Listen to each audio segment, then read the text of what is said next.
Cette émission est une production de la télévision régionale des Moulins.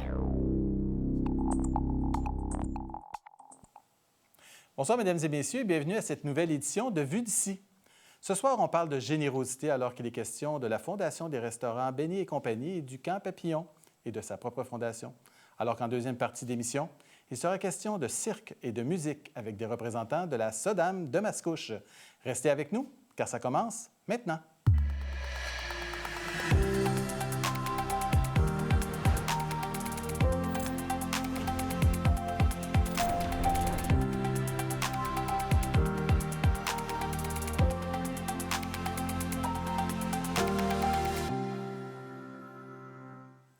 Grâce à la grande collecte de la Fondation Béni et compagnie, le Camp Papillon offre des séjours gratuits à des jeunes vivant avec un handicap, dont les familles doivent souvent composer avec des ressources financières plus limitées. Nous en discutons ce soir avec Suzy Guérin, directrice générale de la Fondation Papillon. Bonjour, Madame Guérin. Et avec Élisabeth Béni, qui est membre de la Fondation Béni et compagnie et Bonjour. qui est vice-présidente aussi de la maison mère de Béni et compagnie. Du développement des affaires. Du développement des affaires, à la vice-présidente. oui, de au CHSL, D'accord. oui. Donc, merci beaucoup de votre visite. C'est toujours intéressant de rencontrer des gens généreux de leur Merci temps. de l'invitation. Oui, merci de l'invitation. C'est ça.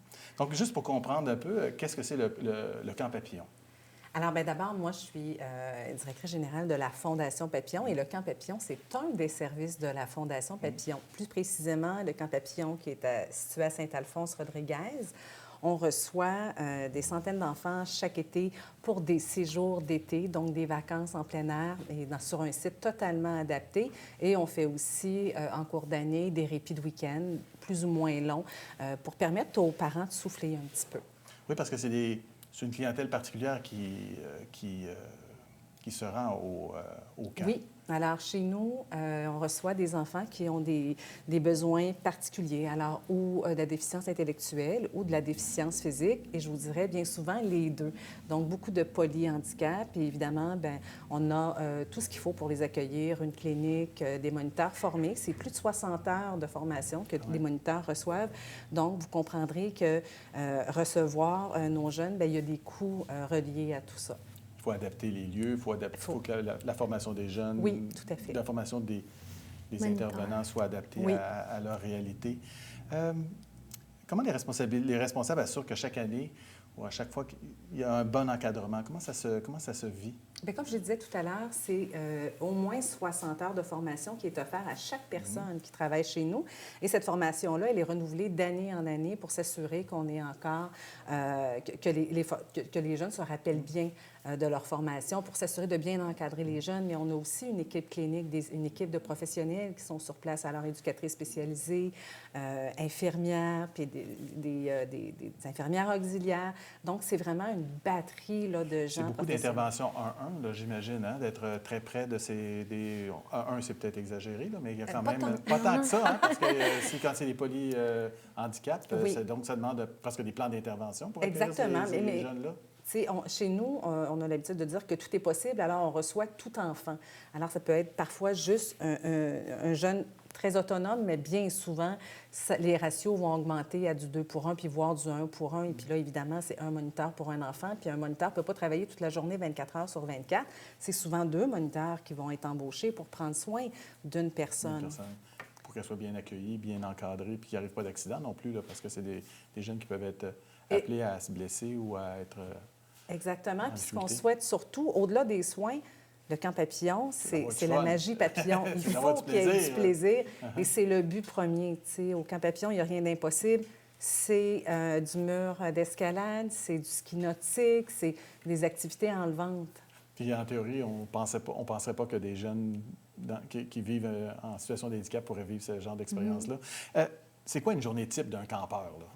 Bien, écoutez, il arrive chez nous, donc le matin, on se lève, évidemment, on va déjeuner à la cafétéria, et là, c'est bruyant parce que c'est tous les campeurs en même temps. On prépare la journée. On accueille combien d'enfants En même temps, à peu près. C'est autour d'une centaine d'enfants. Ah, quand même. Donc, ça bouge fort. Ça bouge. Ça bouge fort. Et puis après ça, bien, il y a la levée des couleurs. On lève le drapeau, c'est les chansons. Et là, les troupes se répondent. Et puis vraiment, là, la synergie. Puis on fait monter là, l'énergie pour le matin. Puis il y aura toutes sortes d'activités au courant de la journée. De l'eau autant que possible parce que c'est l'été, il fait chaud. Puis le camp papillon, c'est une presqu'île. Et puis, bien évidemment, bien, toutes les activités vont être adaptées aux besoins de chacun. Tout le monde participe à l'activité. Donc, il y a une équité, il y a une justice entre chaque... tout le monde se retrouve au même niveau. Là. Oui, tout à fait, tout à fait. Et qu'est-ce qu'ils viennent chercher, les jeunes qui sont... Puis on n'a pas parlé des âges, mais c'est de quel âge à quel âge? De 2 à 99 ans.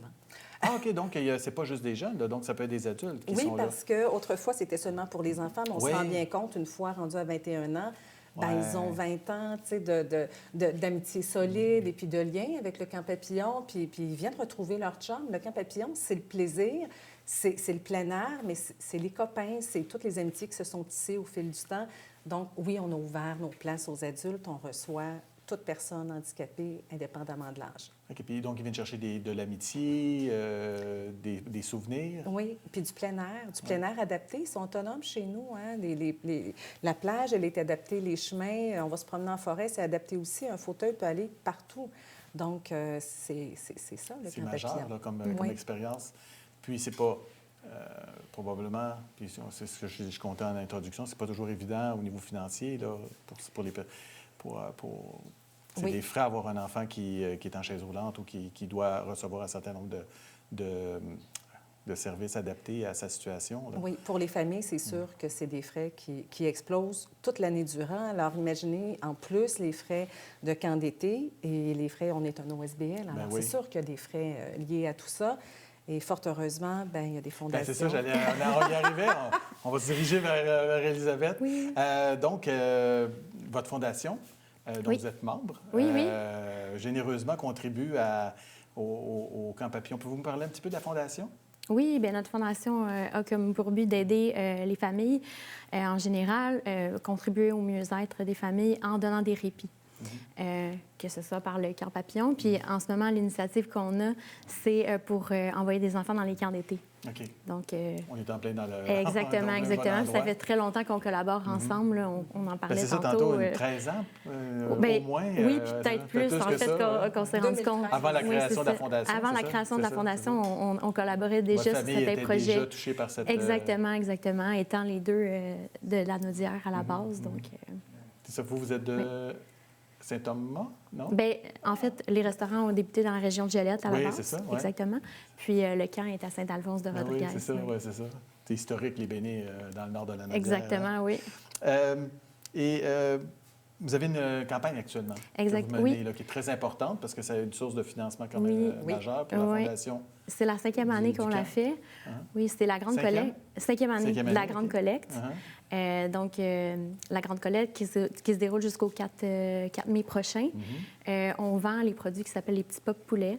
C'est des petits poulets popcorn croustillants avec nos épices. Tous les profits sont versés à différents organismes. Donc, dans le coin ici, on parle du camp papillon. Oui. Est-ce que vous savez comment est née la Fondation? Oui, bien, c'est qu'on aidait... Oh, on a une image. Oui, on a une image à l'écran, donc... Ça a l'air bon. Oui, ça a l'air bon. Dommage qu'on ne puisse pas en manger. Comment est né? Bien, en fait, c'est qu'on faisait différents efforts un peu partout au Québec, puis on a décidé de se concentrer vraiment sur les séjours avec le camp papillon avec qui on travaillait déjà. La famille est super importante chez Ben et compagnie, évidemment. Oui. Donc, un esprit de famille qui est très fort. Exactement. Donc, c'était une mission qui était... 35 membres de la famille. Oui, exactement. C'était une mission qui était vraiment alignée avec les valeurs de l'entreprise. La générosité, vous en avez parlé, c'est vraiment une de nos valeurs principales. Donc, il n'y avait pas personne. Est-ce qu'il y avait, probablement que non, mais je pose la question, est-ce qu'il y avait quelqu'un, une inspiration, quelqu'un dans la famille qui était, ou un proche qui était handicapé ou une personne handicapée? Pas particulièrement. Pas particulièrement, non. C'est la cause vous a emballé. Oui, exactement. On était de la même région, on connaissait le camp. Donc, on avait déjà été faire des corvées, des trucs comme ça. La campagne actuelle, c'est autour de 100 000, c'est ça qu'on vous espère? Oui, l'objectif est d'amasser 100 000 à travers nos 83 succursales. Puis tantôt, vous disiez que le montant que la Fondation a remis à votre fondation est majeur. est incroyable. C'est Bon an, mal an, le cumul, je vais te laisser l'annoncer. J'ai l'annonce. Si vous... on est là pour ça. Est-ce qu'on parle du million montant total? Oui, du million, oui, c'est ça. Oui, ça fait à peu près $1 million qu'on... Pas à peu près, on a dépassé. On a dépassé le $1 million. Bon. C'est majeur, là. C'est extraordinaire.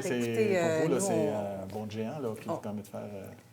Oui, bien, c'est ça. Alors, c'est 500 familles que Benny a aidées là, à travers les séjours, les répits et tout ça. Donc, ça a un impact majeur puis pour les familles, mais pour les infrastructures, parce qu'ils ont participé à des projets qui étaient super structurants au Camp Papillon. Donc, le camp, ne serait pas en mesure d'aider autant de familles et ne serait pas ce qu'il est sans l'aide de la Fondation Benny. Alors, c'est sûr que pour nous, c'est... parce que ça doit coûter quand même assez cher aménager les lieux. Là. Donc, puis vous, est-ce que vous avez d'autres sources de financement?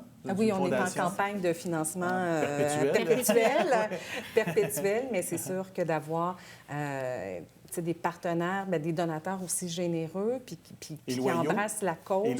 Et loyaux. Parce que c'est ça, c'est ça, la persistance qui est importante. Vous avez raison. C'est tout à fait ça. On l'apprécie, mais énormément. Puis c'est important. C'est important pour nous, pour les familles. Le répit, c'est pas du luxe, hein? C'est un besoin. Non, donc, c'est souvent les seules vacances aussi que les enfants et les parents ont à chaque année. Oui. C'est autant attendu des deux côtés. Est-ce que vous en entendez parler? Oui, on a plusieurs familles qui nous parlent de leur expérience avec le camp, oui. Ça doit être motivant pour vous aussi. Vraiment. De voir que... Est-ce que cette activité de financement-là, c'est la principale? Est-ce qu'il y en a d'autres? C'est la principale avec nos clients à travers les restaurants. Mais on a aussi, durant toute l'année, à l'achat des repas enfants, on donne 25 sous à la Fondation, qui sert aussi à différents organismes. À différentes causes, oui. Exactement. On a aussi un tournoi de golf, mais c'est plutôt avec nos fournisseurs, qui se déroule au mois de mai, qui est au Mirage à Terrebonne, justement. Exactement. Puis aussi, on a une soirée gastronomique à l'automne, normalement. OK, donc il se déploie quand même beaucoup d'énergie de votre côté pour on a différents... ramasser des sous, parce qu'il faut gérer quand même... Vous avez combien de restaurants sous votre... 83. 83. Donc, ces 83 entreprises-là, qui sont propriétés de membres de la famille Béné. Oui, exactement. Donc, tout le monde embarque dans cette dynamique-là. Oui, tout le monde sont super généreux. Ils participent chaque année. Ils sont super contents aussi Vous êtes capable de vous redéployer aussi des dons un peu partout au Québec. Là. Exactement, donc, oui. Là, aujourd'hui, on parle beaucoup comme de raison. Dans la Nodière, c'est normal. Là. Oui, c'est ça. Mais c'est des organismes locaux qui le soutiennent à chaque fois, qui donnent des répits aux familles. Donc, en ce moment, pour la grande collecte, c'est des séjours pour l'été. Mais à l'année, ce sera des séjours différents, comme des week-ends, des trucs comme ça, pour faire souffler un peu la famille. Oui. Écoutez, je vous remercie beaucoup de votre visite. Merci à vous. J'espère que la campagne va atteindre les objectifs ambitieux qu'on a évoqués et qu'on va garder secret pour que vous puissiez les dévoiler en temps et lieu. Et merci beaucoup de votre générosité à tous les deux, parce que vous êtes deux fondations, donc vous servez bien votre communauté. Donc, merci à vous deux de votre visite et de nous avoir parlé de la mission et puis de vos fondations. Donc, en deuxième partie d'émission, comme je vous disais tantôt, on va rencontrer des représentants de la SODAM. Il sera question d'initiation aux techniques de clown thérapeutique et du festival Grande Tribu avec des représentants donc de la SODAM. Donc, restez avec nous.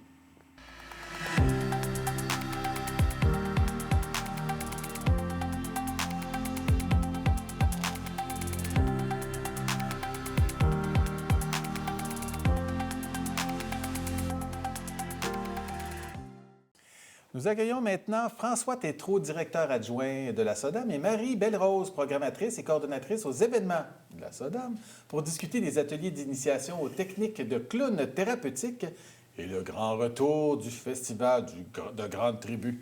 Donc, bonjour à vous deux. Salut. Bienvenue à Vue d'ici, Merci. Chers amis. On se connaît depuis... bon bout de temps. C'est ça qu'on se disait. Toujours.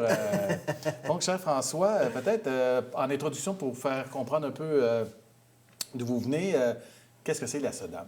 La SODAM, c'est la Société de développement et d'animation de Mascouche. C'est un OBNL qui œuvre en développement culturel, en fait, sur la MRC Les Moulins.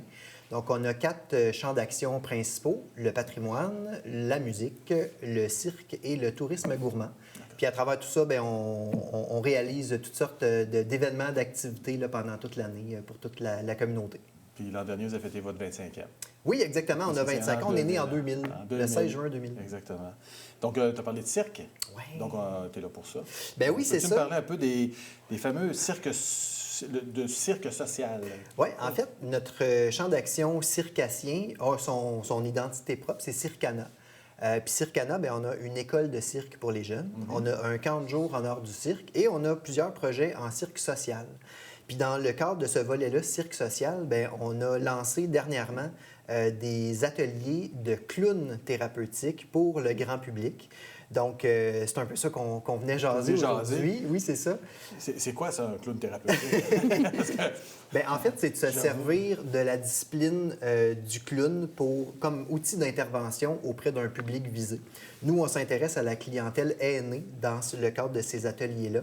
Donc, c'est d'utiliser des techniques de clown pour faire de l'intervention auprès des aînés. Quand je dis intervention, c'est pour plus être à l'écoute, pratiquer son empathie, son ouverture. C'est comme, ça s'adresse... De l'intervenant ou de l'aîné? Le clown est un intervenant. Ah, OK, d'accord. Et fait de l'intervention avec l'aîné, justement. Pour briser l'isolement, pour pratiquer, disons, toutes sortes pas de qualité, mais bon, les qualités humaines, en fait, d'habilité, voilà. Physique ou... Habilité physique, mais en fait, ça va dans toutes les sphères, hein, parce que quand on fait de l'intervention, on s'intéresse au cerveau, à la relation humaine. On va être empathique envers l'autre, on va être à son écoute. Puis on utilise justement dans ces ateliers-là des techniques de clown thérapeutique. Donc, on a lancé une série de 3 ateliers qui est présentée en collaboration avec la faculté d'art clownesque de la Fondation Dr Clown. Faut l'avoir pratiqué. Oui, voilà, je l'ai pratiqué souvent. Donc, ce sont des clowns thérapeutiques professionnels qui vont venir offrir des ateliers pour la clientèle de la MRC Les Moulins. C'est ce qu'on présente chez nous à la SODAM. C'est des groupes d'âge, les gens qui sont rencontrés, c'est de... on envoie là, des émissions, pas une émission, mais une image là, de... Nous, on ouvre à des 18 ans et plus pour la simple et bonne raison qu'on s'intéresse à des sentiments et à des situations qui sont peut-être un petit peu moins accessibles à des gens qui ne sont pas adultes. Je donne un exemple de quand on s'adresse à une clientèle qui vit avec de la démence, par exemple. Peut-être qu'on a besoin d'outils déjà formés en tant qu'adulte de 18 ans et plus pour intervenir auprès de cette clientèle-là. Donc, nous, on a décidé d'établir ce barème-là de 18 ans et plus. Ce qui est logique. On s'est questionné là-dessus, puis on est allé voir ça. On trouve que c'est logique. Puis, comment est née cette collaboration avec la Fondation du Dr Clown? Bien, en fait, nous, on offre déjà un autre projet qui s'appelle le Cirque n'a pas d'âge. Le Cirque n'a pas d'âge, c'est d'utiliser le cirque pour faire de l'intervention auprès de groupes d'aînés dans la MRC Les Moulins. Donc, on avait déjà comme un pied dans des centres pour aînés, tout ça. Puis on a voulu former nos jeunes du club élite, qui sont comme nos plus avancés chez Circana. Donc, on est allé à la pêche ou à la chasse de gens qui donnaient des ateliers comme ça. Puis, bien, il y en a assez peu au Québec. Là. C'est très niché. Là. Oui. Puis, on a trouvé la Fondation du Dr Clown qui forme, eux, des clowns thérapeutiques. Donc, c'est vraiment une formation... Qui sont, eux, des intervenants professionnels. Exactement. On n'est pas dans l'initiation, mais on est dans... Mais on a des gens compétents, par contre. C'est des gens compétents qui font vraiment de la formation et de l'intervention auprès de tous les publics qui ont des besoins particuliers. Donc, nous, on a décidé de leur demander de venir faire de l'initiation auprès d'une clientèle. Donc, on n'a pas la prétention de former des clowns thérapeutiques. On va effleurer les outils qu'utilisent les clowns thérapeutiques pour mieux interagir avec les aînés, si vous voulez. C'est ça. Et c'est vos nouveaux clowns amateurs. Oui. Quel est l'objectif que vous caressez, qu'ils puissent intervenir, j'imagine? En fait, ça peut... Est-ce que c'est l'objectif? Est-ce que quand ils s'inscrivent, c'est ça l'objectif? Il peut y avoir différents objectifs, mais les gens qui, à terme de ces ateliers-là, le voudront, pourront se manifester auprès de la SODAM, de Circana, et pourront accompagner un de nos clowns thérapeutiques quand on va faire justement le Cirque n'a pas d'âge auprès des clientèles aînées, comme une espèce de stage ou pour tester les habiletés qu'on aura apprises lors des ateliers. Donc, c'est pas une obligation, mais ceux qui sont intéressés à le faire peuvent... pousser plus loin, là, à ce pousser moment-là. plus loin, exactement. Donc, vous avez vous-même des clowns professionnels? Bien, on travaille avec un animateur qui, OK. lui, a fait du clown dans sa vie, qui est David Castillo, qu'on OK. connaît très bien dans la région. Là, on le voit un petit peu partout dans toutes sortes d'animations. Puis c'est lui qui, chez Circana, il fait de l'intervention en cirque thérapeutique. OK. Donc là, on va plus travailler la dextérité fine puis la socialisation auprès de groupes d'aînés. Donc, c'est un projet qui est en cours aussi en ce moment, mais c'est deux projets distincts. Donc, on sait que les cours sont pleins. Il y a... Deux des trois cours sont pleins. Il reste reste encore des places pour la conférence Mieux communiquer avec les aînés, OK. qui va avoir lieu le 24 avril prochain. OK. C'est complètement gratuit. C'est à quel endroit? C'est à la Maison de la culture de Mascouche. Donc, pour les habitués, c'est dans les bureaux de la SODAM, finalement, ouais. au deuxième étage. Derrière le poulet nouveau. Eh oui, derrière le fameux poulet nouveau. Non, mais je veux dire, tout le monde va être capable de le Exactement. Tout Mascouche qui se respecte, c'est où est le poulet nouveau, là. Donc, c'est la fameuse grande bâtisse blanche qui est derrière le poulet nouveau, là. Exactement. Puis les gens qui veulent s'inscrire justement à cette conférence gratuite-là peuvent nous contacter au circana@sodam.qc.ca. Répète-le encore. circana@sodam.qc.ca. Parfait. Ou on peut aller sur notre site web aussi, puis on va le trouver facilement. Puis, parlant de la SODAM, on va faire la deuxième partie de cette intéressante entrevue avec Marie Belle-Rose, qui est programmatrice des coordonnatrices des événements, dont le Festival Grande Tribu. Qui s'en vient. Bon, ben, qu'est-ce que c'est Grande Tribu, en premier lieu? C'est un festival de musique émergente qui a lieu à Terrebonne et Mascouche. Donc, on est PAN MRC Les Moulins. Puis, dans le fond, ce qu'on veut, là, c'est mettre des nouveaux talents en vedette. Leur offrir un endroit puis une plateforme professionnelle pour venir s'exprimer, exactement, et rencontrer des nouveaux publics, faire du démarchage aussi auprès de nouveaux publics. OK. Et où ça se passe cette année? Les dates? Cette année, on est le 30 avril dans le Vieux-Terrebonne sur la place publique. C'est un samedi? C'est un jeudi. Un jeudi, OK. Oui, jeudi. Et ensuite, le vendredi et le samedi, on se transporte à Mascouche sur le chemin Sainte-Marie qui va être fermé à la circulation. Donc, 1er et 2 mai, c'est ça? Oui, exact. OK. Donc, c'est un week-end, début de week-end, un long week-end, on va dire, là, jeudi, vendredi, samedi. Pour ceux qui ne connaissent pas Grande Tribu, c'est quoi, là? Il y avait un concours, il y avait... Bon, je pense qu'il n'existe plus. Le concours n'existe plus. La mission, par contre, de vouloir mettre en vedette des artistes émergents, de leur donner une voix, de s'assurer qu'ils ont un endroit professionnel pour venir s'exprimer, ça reste quand même dans nos valeurs. Fait que ça n'a pas changé. Le concours, c'est un peu le premier jalon, en fait, qui a mené au concours, en fait. Dans les premières années, parce que là, on est à la 11e édition, là. Oui, exact. Aujourd'hui, de cet événement-là. Est-ce qu'il y a une ambiance différente d'un endroit à l'autre? On voit des images qui sont diffusées en même temps. Oui. C'est intéressant, là, parce que c'est... Bien, en fait, on a une ambiance différente à chacune des soirées, puis à chacune des journées, je dirais. C'est un peu pour ça qu'on les baptise avec... On a beaucoup de plaisir à les baptiser chaque année. Donc, cette année, dans le Vieux-Terrebonne, on aime ça quand c'est un peu rock. On vient chercher le cœur du Old TV Bastard, mais tout en étant familial avec une ambiance conviviale. Donc, on aura un jeudi cric-crac rock. Cette année, avec des artistes locaux là, qui sont vraiment aimés, entre autres des gens du Vieux-Terrebonne, dont Fangus et Sons of Arrakis qu'on ramène, qui vont aussi être... Sons of Arrakis vont être en after au Saint-Patrick, d'ailleurs. OK, donc ils vont rester sur place. Puis exact. DJ Emma sera là aussi et Klaus vont être là le jeudi. Fait que c'est sûr que c'est une ambiance un peu plus rock. Le vendredi, à Mascouche, on se transporte là. On a une nouveauté cette année à Mascouche, Sainte-la-Buanderie. On ouvre une 3e scène. Dans le fond, on avait la scène principale, la scène Focoff, qui est en collaboration avec le festival qui a lieu à Québec au mois de février. Puis cette année, c'est ça, on a réussi à développer un partenariat avec la buanderie. Fait qu'on est vraiment contents. Puis c'est un vendredi qu'on a nommé le Gazon Blues. On est plus dans le folk, le bluegrass, l'ambiance un peu folk-sale comme on aime. Donc, avec Picky Pickers, Josh and the Dirty Rags, Bosco Baker, Stompin' Trees et Alice Bro qui vient de Terrebonne aussi. Fait qu'on est vraiment content de la ramener. Là. Elle vient tout juste de sortir un album. Puis finalement, le samedi. Finalement, le samedi. Puis là, j'ai nommé quelques artistes là, du vendredi, mais ce que j'ai vraiment envie de dire avant d'arriver dans le samedi, c'est que c'est super important d'aller télécharger l'application Fest. Okay. On est là-dessus depuis l'année passée.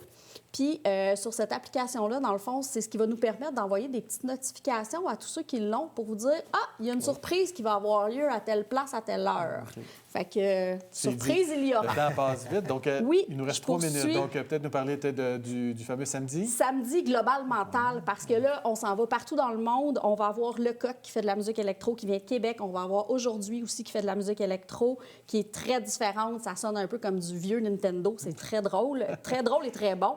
On a Amoy qui vient de Toronto, qui fait de la musique reggae.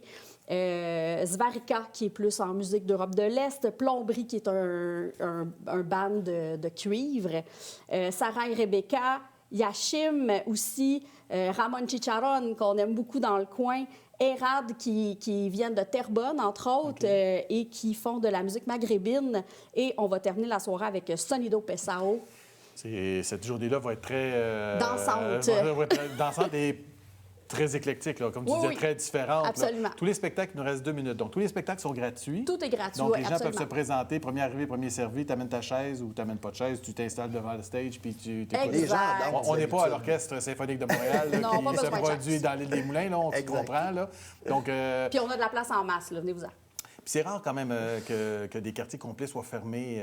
Terrebonne et Mascouche n'ont pas l'habitude de faire ça. Donc, ils font c'est un privilège qui est offert aux citoyens de pouvoir apprécier cet abandon du boulevard Sainte-Marie à du chemin Sainte-Marie. La rue et ces commerçants aussi qui sont là, qui ouvrent aussi plus tard pour l'occasion, pour la plupart d'entre eux, pour justement offrir, jaser avec les gens, prendre le temps d'être avec eux aussi. Fait que un gros thumbs up là, à nos commerces locaux là, qui embarquent autant à Terrebonne qu'à Mascouche. Là. Puis généralement, est-ce que vous avez déjà eu des décomptes de combien ça attirait de gens ces 3 jours-là là, de bien, on a un achalandage croissante là, de 5 000 à 8 000 à 10 000 l'année passée. Ouais.